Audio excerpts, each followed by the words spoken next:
years of deep-thinking philosophers would disagree with you, but have it and your 1,000 years of, or at least like the last 50 years of philosophers would disagree with you. These analytic philosophers, people like Graham Oppie make arguments about the incompatibility of omniscience and free will, that if God created this world, if he chose this world instead of that world, then he makes it causally inevitable every single action that you were going to make. If he made a world where we were just electrons in love, then none of this would have happened. But by making us in this world, knowing exactly what's going to happen in the future, it makes all of those events inevitable, which means that they're all causally determined, which means that we have no free will if you believe in an all-good God, or an all-knowing God that made everything. Well, have it your way. Okay, cool. So then the free will theodicy fails. Well, it fails for you. That doesn't mean you've disproved it. I mean, Do you want to tried respond to to make the argument? Yes, you tried to make a case for a causally deterministic universe. I don't think there's any evidence for that at all. Do you think that God could have created a different universe than the one that he created?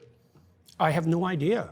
Okay, so then there's going to be a double bind, right? So either he couldn't have done it, in which case he lacks a power, or he could have done it, in which case we don't have free will, because he chose this world instead of that world, making the events of this world instead of that world inevitable with his infallible knowledge. I don't understand where you're headed. Well, it just means that the free will defense fails. Like all this, under your said, view, if you want to have it fail, no problem. I don't know why it's relevant to the issue we're Do you discussing. acknowledge that under your view, free will doesn't exist? No. Oh, then do you want to respond to the argument? You'll have to phrase it more clearly so that someone like me can understand it. Yeah, got you. So God already knows in advance everything that's going to happen, which means that by making this world instead of that world, everything is inevitable, which means that God's act of causing this world instead of that world Inevitable doesn't mean determined.